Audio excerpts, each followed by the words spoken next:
이 시간 우리 옆 사람들과 이렇게 인사하도록 하겠습니다. 내가 교회입니다. 당신이 교회입니다. 우리가 교회입니다. 할렐루야. 아멘. 감사합니다. 이 시간 본문 말씀을 중심으로 새로운 출발을 위하여 이런 제목으로 말씀 전하도록 하겠습니다. 이런 말이 있죠. 시간이 약이다. 어떤 의미인지 아시지요? 정말 속상하고 괴로운 일도 시간이 흐르면 흐를수록 무뎌지고 옅어져서 이제는 어느 정도 견딜 수 있는 이런 내성이 생기게 될 때 우리는 시간이 약이다라는 말을 합니다. 열렬히 사랑했던 연인과 가슴 아픈 이별을 하고 나면 정말 세상을 살기 힘든 만큼 어려운 시련의 상처가 가슴 속에 남습니다. 사랑하는 가족의 갑작스러운 죽음은 마치 내 몸의 일부가 떨어져 나가는 것 같은 충격과 아픔으로 큰 어려움과 힘든 시간을 겪게 되지요. 그런데 하루가 지나고 또 하루, 그리고 일주일이 지나고 한 달, 그리고 어느새 1년이 지나면 헤어날 수 없을 것 같았던 그 큰 아픔과 상처가 어느덧 아물어지고 그 슬픔에서 벗어날 준비를 하게 됩니다. 서서히 우리 내면에서는 자신이 움직일 자리를 준비를 하고 일상의 삶으로 이동할 힘을 가지게 되지요. 시간이 아픔과 상처를 서서히 낫게 합니다. 여러분, 그래서 시간이 약이다라고 하는 말이 있는 것 같습니다. 이와 같이 시간이 지나면 과거의 아픔을 딛고 새로운 출발을 할 수 있는 힘을 갖게 됩니다. 자, 그렇다면 아브라함에게도 시간이 약이 되었을까요? 여러분은 어떻게 생각하십니까? 오늘 본문을 보시면 아브라함이 나이가 나옵니다. 그리고 오늘 본문 바로 앞에도 아브라함의 나이가 나오는데 그 시간의 간격이 13년이나 있습니다. 아브라함의 평생의 소원, 여러분 무엇이라고 생각하십니까? 네, 여러분, 나는 막 엄청난 재물을 얻겠다, 아니면 넓은 땅을 내가 소유하겠다. 물론 그런 생각을 할 수 있었겠지만 성경에서 계속해서 보여주는 아브라함의 유일한 소원 한 가지, 그것은 자식이었습니다.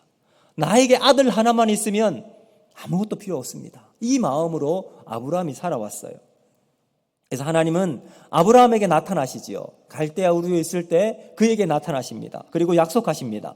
내가 너에게 자식을 주겠다. 그래서 정든 고향을 떠납니다.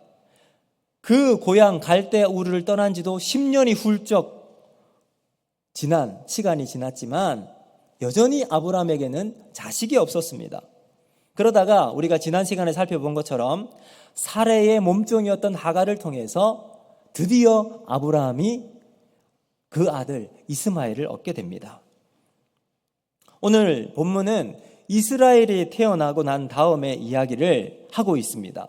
저는 오늘 여러분과 함께 믿음의 길을 걸어나가면서 새로운 출발을 위해서 우리에게 필요한 것이 무엇인가 본문을 살펴보면서 함께 은혜를 나누고자 하는데요. 첫 번째, 우리에게 필요한 새로운 출발을 위해서 무엇이 필요한가? 바로 시간이 아닌 말씀이라는 겁니다. 여러분, 창세기에서 아브라함의 이야기가 본격적으로 등장하는 것은 12장부터 시작해요. 갈대아 우르에서 출발하는 장면부터 성경이 이제 아브라함을 등장시키게 됩니다. 그러다가 하란에서 잠깐 머무르다가 이제 하나님의 부르심을 받고 가나안 땅에 정착하게 되죠. 그 하란을 떠났을 때 나이가 75세였습니다. 그러다가 16장 마지막을 보면 이스마엘이 태어났을 때 이스마엘을 낳는 사건이 일어나는데 그때 나이가 86세라고 되어 있습니다. 그러니까 12장부터 16장까지 11년 동안 75세에서 86세까지 오직 아브라함 한 사람 이야기에만 포커스를 가지고 성경이 쭉 이야기를 이어나가고 있습니다. 여러분 한번 보실까요? 16장 16절 같이 한번 읽어보겠습니다. 시작. 하갈이 아브라함에게 이스마엘을 낳았을 때에 아브라함이 86세였더라. 자, 그리고 오늘 1절 말씀 한번 보실까요? 1절 시작. 아브라함이 99세 때에 여호와께서 아브라함에게 나타나서 그에게 이르시되 나는 전능한 하나님이라 너는 내 앞에서 행하여 완전하라. 아멘. 그럼 그러니까 16장 마지막과 17장 그 사이에 성경은 그냥 바로 흘러가지만 얼마의 시간의 간격이 있어요? 86세에서 99세 13년이라고 하는 시간이 차가 있는 거예요. 13년이 빠져있는 이 시간, 성경은 아무런 기록을 하고 있지 않습니다. 침묵의 긴 13년의 시간, 아무런 단서나 기록이 없습니다. 아브라함이 그 시간에 무엇을 했는지, 이스마엘과 어떠한 시간을 보냈는지 우리에게 알려주지 않습니다. 한번 상상을 해볼 수 있겠죠. 이스마엘이 태어난 지 13년입니다. 그 어린 아이가 점점 성장해 나가는 과정에서 아브라함이 이스마엘을 얼마나 애지중지 귀하게 보고 있었겠습니까? 아브라함의 얼굴에 이 이스마엘만 생각하면 미소가 가득했을 겁니다. 저에게는 두 딸이 있습니다. 연년생인데 13살과 14살이에요. 그러니까 딱 이스마엘 정도 되는 나이입니다. 저는 저희 두 딸을 볼 때마다 행복이 가득합니다. 미소가 좀 저절로 일어나요. 그래서 저희 두 딸을 보면 항상 안아주고 싶어요. 손도 잡고 싶고 볼도 비비고 싶고 아무튼 저랑 항상 같이 있고 싶어 해요. 제가 그래요. 우리 아이들은 그럴지 모르지만. 근데 아브라함이 어떨까요? 여러분 86세 난 아들 얼마나 귀하겠어요. 그러면 그 이 세상 어떤 것과도 바꿀 수 없는 가장 소중한 보석이 이 아들 이스마엘이었을 거예요. 보면 볼수록 눈길이 가고 어디 하나 사랑스럽지 않은 구석이 없는 너무나도 귀한 이스마엘. 아무리 피곤한 상태로 집에 들어가서 집에 가더라도 이스마엘이 그냥 왁 달려오기만 하면 막 몸의 피곤이 다 풀려지는, 저절로 힘이 나고 인생 비타민 다른 거 필요 없어요. 이스마엘이 있으면 아브라함은 세상을 탁 이겨나갈 수 있는 힘이 저절로 생길 것 같은 이러한 존재가 바로 이스마엘이에요. 그런데 우리가 이 상황에서 기억해야 될 것이 있습니다. 아브라함이 미소를 머금는 그 환한 행복 속에 아직까지 풀지 못한 하나님과의 관계 13년이 잠재되어 있다는 거예요. 수면 아래 있는 빙하와 같이 잠겨 있을 뿐 하나님과 아브라함 사이는 해결되지 못한 문제가 남아 있다는 거죠. 아브라함에게 13년의 시간은 약이 되었을까요? 시간이 한참 흘렀기 때문에 하나님과 불편한 그리고 어색한 이 관계가 어느 정도 희석이 되고 무뎌지고 이제는 그냥 무감각하게 보아도 그냥 어색하지만 한번 인사하면 넘어갈 수 있는, 이제는 괜찮다고 생각했을 수도 있을 겁니다. 그러나 하나님에게 13년의 시간, 하나님은 어떻게 보셨을까요? 가치 없는 시간, 무의미한 시간으로 하나님은 종결시켜버립니다. 그것이 성경에서 우리에게 말씀하고 있는 거예요. 13년의 시간, 성경은 아무런 언급을 하지 않는 이유가 여기 있는 거예요. 아무리 아브라함의 입장에서 이스마엘이 태어난 사건과 그가 행복했던 그 소중한 시간들이 너무나도 아름다웠을지 모르지만 하나님은 여기에 가치를 두지 않으신다는 거예요. 사랑하는 성도 여러분, 여기에서 우리는 하나님과 아브라함의 강조점의 차이를 잘 볼 수 있어야 합니다. 어디에 가치를 두고 있는지 우리는 잘 살펴보아야 한다는 거죠. 우리가 만족하고 있는, 좋다고 여기는 것에 가치를 두고 있다 할지라도 만약 하나님도 그렇게 보신다면 오케이, 좋습니다. 그러나 반대 경우는 어떻게 할까요? 우리는 가치 있고 정말 좋은 곳으로 생각하는데 하나님이 거기에 가치를 두지 않는다면 우리는 점검해 보아야 합니다. 지금 아브라함은 하나님의 관점보다 자신의 행복에 더 큰 지분을 가지고 있습니다. 그러다 보니 13년의 시간이 지나서도 하나님의 침묵에 대해서 전혀 반응하고 있지 않다고 하는 거죠. 사랑의 반대말 뭐죠? 네, 여러분 여러 가지 생각이 있겠지만 저는 사랑의 반대말은 무관심이라고 생각합니다. 때로는 어떤 사람은 사랑의 반대말은 질투, 사랑의 반대말은 미움, 그러나 사랑의 반대말은 무관심이에요. 질투나 미움은 사랑의 또 다른 동전의 양면과 같은 모습이에요. 그러나 그 사람에 대한 관심이 전혀 없으면, 사랑이 없으면 관심도 가지지 않는 거죠. 지금 아브라함의 상태가 하나님에 대한 무관심이에요. 온통 신경은 아브라함에게 쏠려 있는 아브라함. 13년의 영적인 깊은 침체, 무관심이 아브라함의 기저에 깔려 있습니다. 이 무관심의 13년, 영적인 깊은 잠에 빠져 있는 아브라함을 깨우는 하나님의 방법이 오늘 본문에 작동을 하는데요. 그것이 바로 하나님의 말씀입니다. 제가 고등학교 때 이제 중간고사, 기말고사를 하다가 시험 공부를 하다가 졸음이 오잖아요. 그러면 제가 찬물을 싫어하는데 냉수 한 바가지로 온몸을 탁 끼얹으면 어떻게 될까요? 정신이 그냥 번쩍 듭니다. 이와 같이 하나님도 영적인 깊은 잠에 빠져있는 아브라함을 향해서 냉수 한 바가지를 탁 퍼붓는 거예요. 무엇으로요? 하나님의 말씀으로. 이 말씀이 임하자 아브라함에게 이 깨달음이 있고 다시 살아나는 은혜가 있게 됩니다. 우리 1절 말씀을 다시 한번 읽어보도록 하겠습니다. 1절 시작. 아브라함이 99세 때에 여호와께서 아브라함에게 나타나서 그에게 이르시되 나는 전능한 하나님이라 너는 내 앞에서 행하여 완전하라. 아멘. 여기 보시면 하나님께서 아브라함에게 나타나 그에게 이르시되 하나님의 말씀이 임합니다.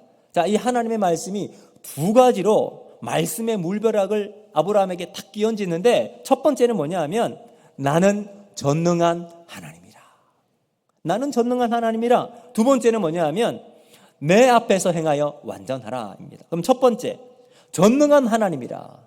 자, 이 말은요, 하나님에 대한 여러 칭호들이 있는데 엘샤다이 하나님이라고 여러분 들어보셨을 겁니다. 이 엘샤다이 하나님은 불가능이 없다, 못할 일이 없으신 하나님을 이야기할 때 엘샤다이 하나님 이렇게 이야기합니다.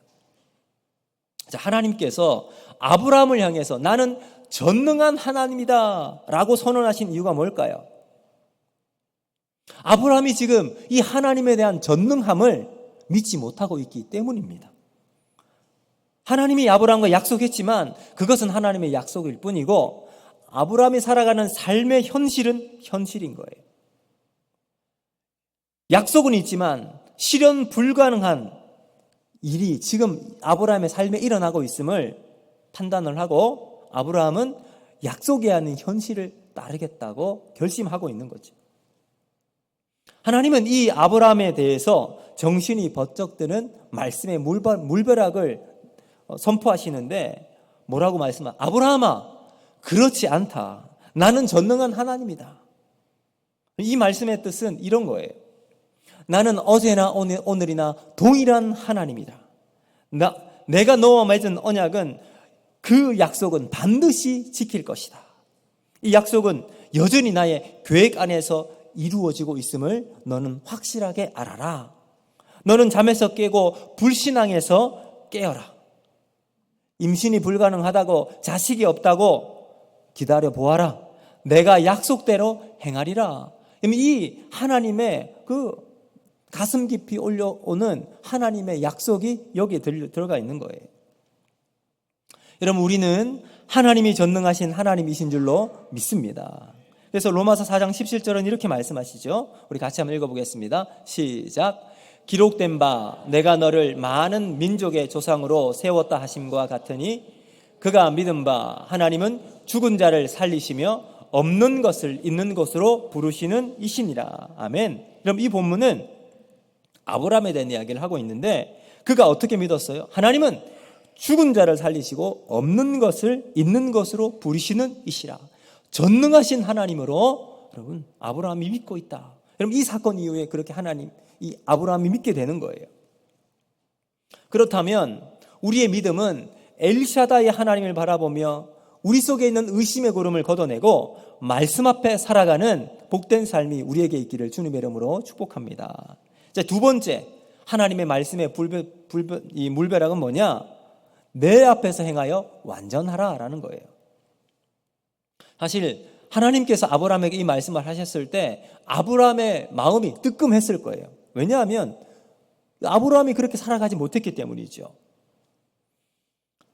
지금 하나님의 말씀을 들은 아브라함은 마치 바늘방석에 앉아 있는 것 같은 상황 속에 하나님 앞에 감히 얼굴을 들 수 없을 정도로 너무나도 비참하고 부끄러운 상황입니다. 얼마나 그 자리가 불편했을까요? 여러분, 우리 인간이 완전해질 수 있습니까? 성경은 끊임없이 우리의 불완전함, 우리의 그 죄악을 끊임없이 고발하고 있습니다. 로마서 3장 10절은 이렇게 말씀합니다. 기록된 바 의인은 없느니 하나도 없다. 그리고 로마서 3장 23절은 또 이렇게 말씀합니다. 우리 같이 한번 읽어볼까요? 시작. 모든 사람이 죄를 범하였음에 하나님의 영광에 이르지 못하더니. 여러분, 이것이 우리 인간의 본질입니다. 의인은 한 사람도 없어요. 우리는 모두 죄인입니다. 하나님의 영광에 이룰 수 없는 존재이지요.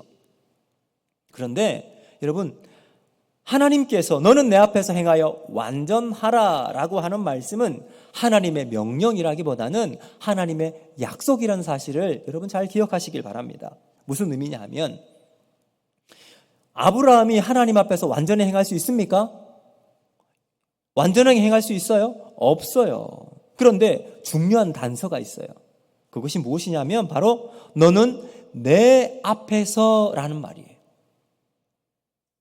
아브라함이 하나님 앞에서 완전히 행하라. 하나님 앞에서 행위를 완전하게 하라. 자, 이 말은요, 이런 뜻이 있습니다. 아브라함아, 너는 내 앞에 서 있기만 하면 완전한 자가 될 수 있느니라. 너 스스로 힘으로 완전한 자가 되기 위해선 아무리 노력해도 그 길에 이룰 수 없지만 전능한 하나님 내 앞에서만 있기만 해도 완전한 자가 될 수 있다는 하나님의 약속이라는 거죠. 여러분, 우리 모든 그리스도인들은 하나님의 그 온전하심 앞에 서 있는 자입니다.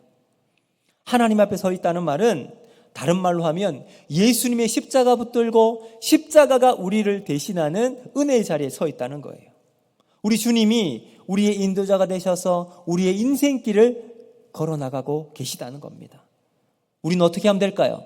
그 예수님의 손을 붙잡고 동행하는 자는 하나님 앞에서 완전한 자로 서 나갈 수 있는 의인이 된다는 거예요.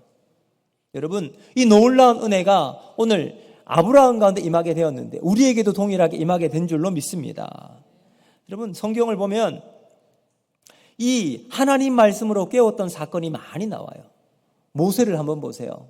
40년 왕자의 삶을 살아가다가 정말 한번 큰 힘 가지고 이스라엘 민족을 새롭게 이제 출애굽시키를 이 마음 가지고 반역을 한번 일으키려고 했지만 불가능하게 됩니다. 그리고 광야로 쫓겨나가게 되죠. 그 40년의 광야, 모세는 왕자의 집이 다 잃어버리고 양치는 목자로 그냥 아무런 힘도 없는 삶을 살아갔습니다. 그 40년의 휴면 상태를 말씀으로 하나님이 깨우십니다. 타지 않는 떨기나무 아래에서 출애굽기 3장 5절에 하나님이 이렇게 부르시죠. 우리 같이 한번 읽어보겠습니다. 시작. 하나님이 이르시되 이리로 가까이 오지 말라. 내가 선 곳은 거룩한 땅이니 내 발에서 신을 벗으라. 아멘. 여러분, 하나님의 부르심, 하나님의 말씀으로 모세를 새롭게 인도하십니다. 자, 여호수아도 마찬가지예요. 모세를 뒤를 이어서 이제 이스라엘 백성을 젖과 꿀이 흐르는 가나안 땅으로 들어가기 위해서 이제 첫 관문인 여리고 앞에 딱 섰습니다. 근데 그 여리고 성을 보니 어마어마한 성이에요. 그는 절망할 수밖에 없었어요. 어느 누구도 이 성을 무너뜨린 역사가 없었기 때문입니다. 그때 하나님의 군대 장관 천사가 나타납니다. 그리고 여호수아가 이렇게 말합니다. 여호수아 5장 15절 말씀 같이 한번 읽습니다. 시작.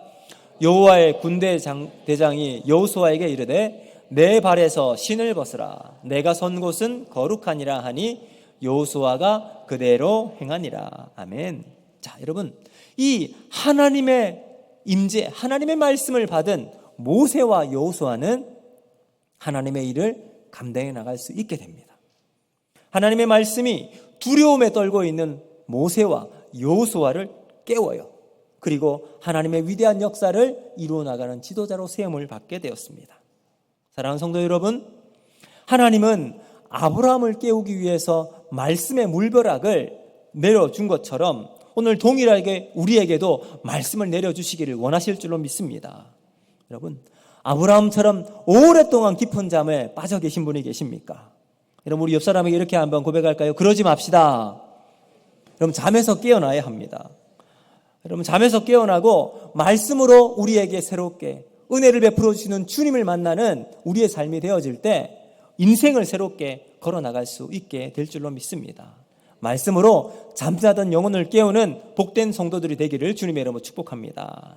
두 번째, 우리가 새로운 출발을 하기 위해서 어떻게 해야 되는가? 자, 스타일이 아닌 스케일이에요. 이게 무슨 말인가 싶으시죠? 자, 우리 5절 말씀을 같이 한번 읽어보겠습니다. 5절 시작. 이제 후로는 내 이름을 아브라함이라 하지 아니하고 아브라함이라 하리니 이는 내가 너를 여러 민족의 아버지가 되게 함이니라. 아멘. 자, 오늘 말씀을 보면 이름을 바꾼 사건이 나와요. 원래 아브라함 이름이 아브라함이에요. 근데 하나님이 아브라함이 아니라 아브라함으로 바꾸십니다. 이름은 그 사람의 정체성을 말합니다. 저의 이름은 윤신성이거든요. 믿을 신 이룰 성. 저희 아버지께서 믿음대로 이루어지라 라는 의미로 지어주신 것 같아요.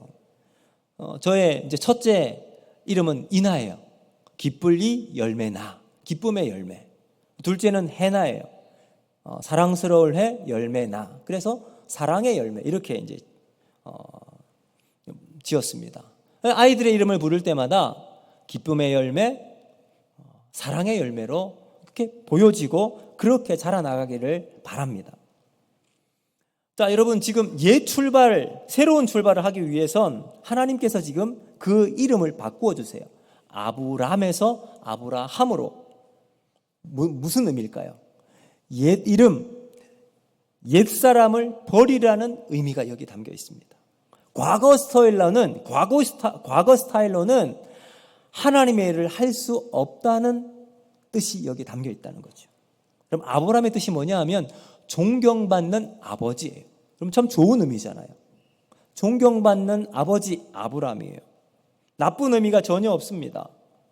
아무리 좋은 아버지, 존경받는 남편이라 할지라도 아브라함은 한 가정 안에 이 스타일을 벗어나지 못합니다. 그런데 하나님이 그 아브람, 한 집안의 아버지, 존경받는 아버지에서 이 아브라함은 열국의 아버지로 하나님이 스케일을 크게 해주세요. 자, 여러분, 이것은 스타일이 아닌 스케일의 문제입니다. 한 가정의 스타일을 넘어서서 열방을 품을 수 있는 스케일을 하나님께서 아브라함에게 주신 거예요. 여러분, 예전에 우리나라 가수 중에 미국의 빌보드 차트에 올랐던 가수가 있습니다. 싸이라는 가수, 여러분 알고 계시죠? 이 싸이라는 가수가 불렀던 노래가 뭐죠? 강남스타일. 여러분, 너무 경건하셔서 이 무슨 노래인지 잘 모르시죠? 말춤을 추고 했던 그 노래입니다. 모르는 사람이 없을 정도로 인기가 하늘을 찔렀습니다. 강남스타일. 그때는 강남스타일이 통했어. 근데 요즘에 강남스타일 통할까요? 아니에요. 안 통합니다. 왜요? 스타일은 항상 변하기 때문입니다. 저희 어머니의 오래된 사진을 제가 본 적이 있습니다. 나들이를 가셨는데요. 양산을 딱 손에 들고 이제 옷을 입으시고 멋진 포즈를 취하셨어요. 그때 입었던 이 바지를 보니까 나팔 바지였습니다. 알고 보니 저희 어머니가 패션의 선구자, 일가견이 있었던 것을 제가 알았습니다. 여러분, 지금 나팔 바지 입고 계신 분도 계시지만 나팔 바지가 아니라 스키니, 요즘 뭐 힙합 이런 스타일로 바뀌어요. 스키니, 나팔 바지, 스키니, 통바지. 여러분, 이와 같이 스타일은 항상 주기적으로 변화가 일어납니다.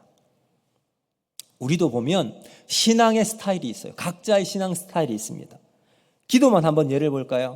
기도의 자세 보세요. 어떤 분은 기도할 때 꼿꼿하게 손을 탁 모읍니다. 가지런히 모아요. 그리고 어떤 분은 몸을 앞뒤로 흔드는 분도 계세요. 어떤 분은 옆으로 흔드는 분도 계세요. 어떤 분은 고개만 끄덕끄덕 하는 분이 계시죠. 어떤 분은 가만히 아무런 자세도 취하지 않으신 분도 계십니다. 기도 소리는 어떨까요? 우리 박 집사님처럼 큰 소리로 기도해야 기도에 성이 차시는 분이 계시는가 하면, 어떤 분은 조용히 한쪽 벽에서 아무도 들을 수 없는 조용한 소리로 하시는 분도 계십니다. 기도의 장소도 보세요. 어떤 분은 넓은 곳에서 한 중앙에서 기도하시기를 좋아하시는 분도 계십니다. 근데 어떤 분은 그런 자리 너무 부담스러워서 조용한 곳에 골방에서 혼자 기도하시는 분도 계십니다.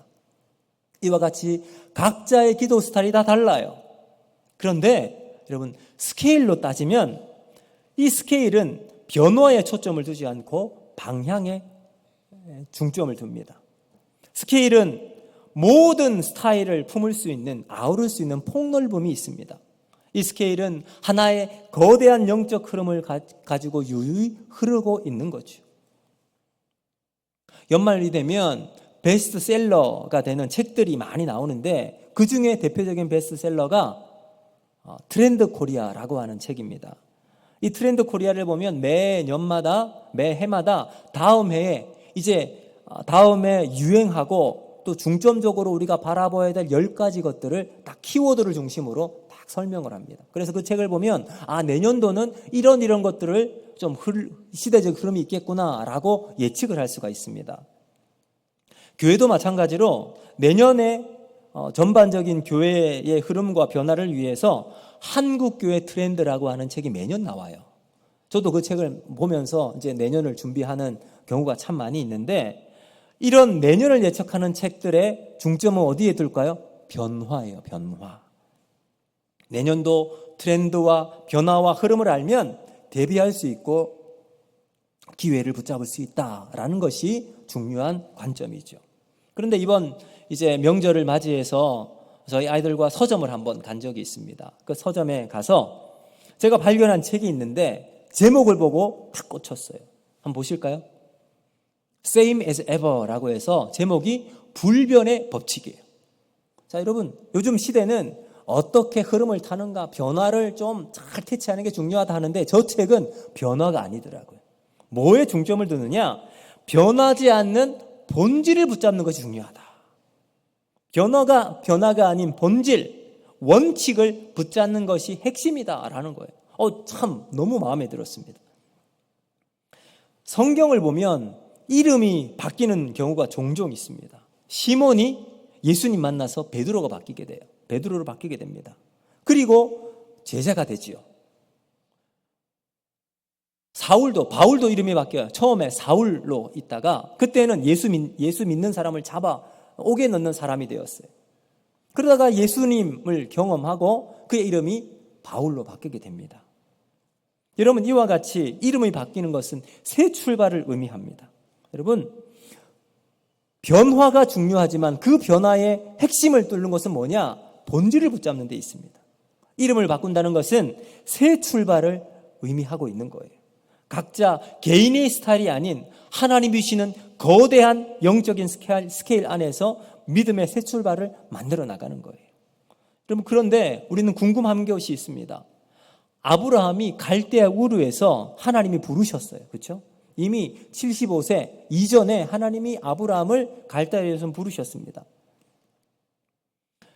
75세, 지금의 나이로 따지면 은퇴할 나이가 되지만 당시에는 여러분 아마 왕성한 활동을 할 수 있는, 청년기를 넘어서 이 장년의 원숭미가 있는, 세상을 이해하고 이제 이치를 깨달을 수 있는 그런 나이가 되었던 것 같아요. 참고로 아브라함은 175세에 죽거든요. 그러니까 지금 나이로 따지면 절반이 안 되는 나이, 한 50 정도 되는 나이라고 보시면 될 것 같아요. 그러니까 아브라함에게는 가능성도 있고요, 미래를 향한 당찬 포부도 가지고 하나님의 부름을 받고 출발을 한 거예요. 무엇이든지 할 수 있고요, 어떤 일도 감당할 수 있는 자신감을 소유했던 시대가, 그 시절이 아브라함이 하나님의 부름을 받았을 때입니다. 자, 그런데 또 다른 하나님의 부름을 받아요. 언제예요? 99세예요. 99세 하나님이 다시 아브라함을 부르십니다.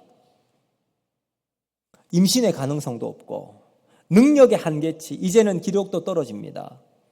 자신의 한계치를 절감하고 있는 시기, 어쩌면 그의 인생의 가능성의 제로의 상태가 되었습니다.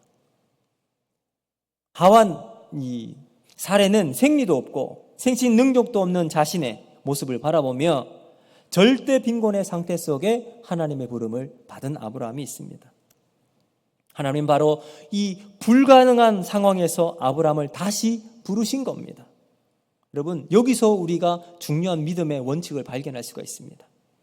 하나님이 우리를 다시 부르실 때 새 출발을 하기 위해서는 자신의 능력 없음을 인정하고 한계를 절감하며 하나님 앞에서 나의 이름이 바뀌어지고 아브라함에서 아브라함으로 바뀌어지는 이 현실을 받아들일 때 새로운 출발을 할 수 있다는 겁니다.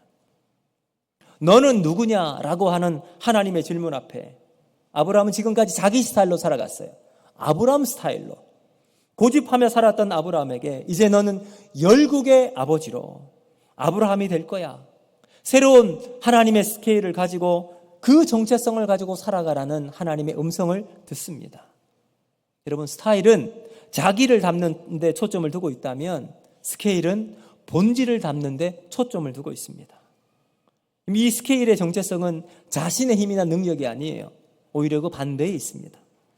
자기는 아무것도 할 수 없음을 절감하는 상태에 두 손 두 발을 다 들고 하나님 앞에 온전히 무릎 꿇고 있는 상태가 이 스케일입니다. 하나님이 주시는 새로운 정체성을 가지고 아브라함이 그의 인생의 새 출발을 하게 된다는 말이죠.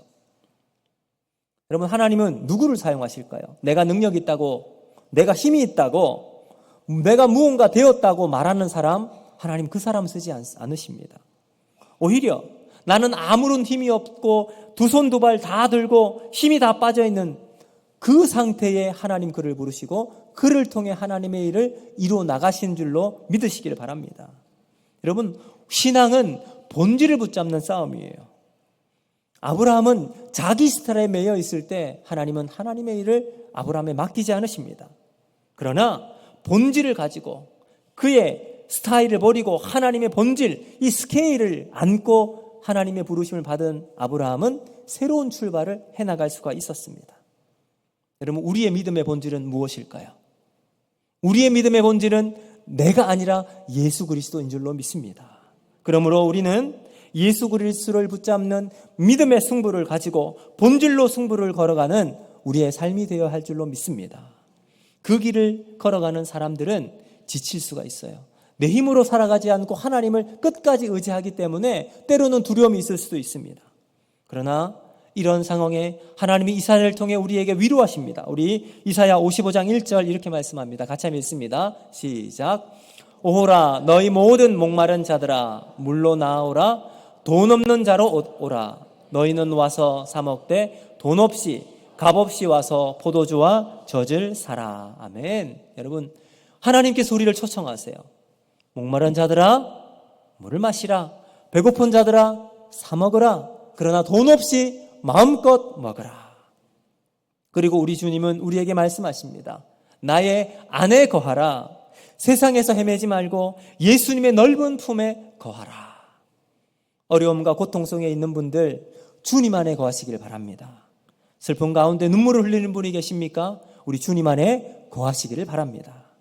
예수님의 십자가는 모든 아픔과 눈물을 담을 수 있을 만큼 깊고 넓기 때문입니다.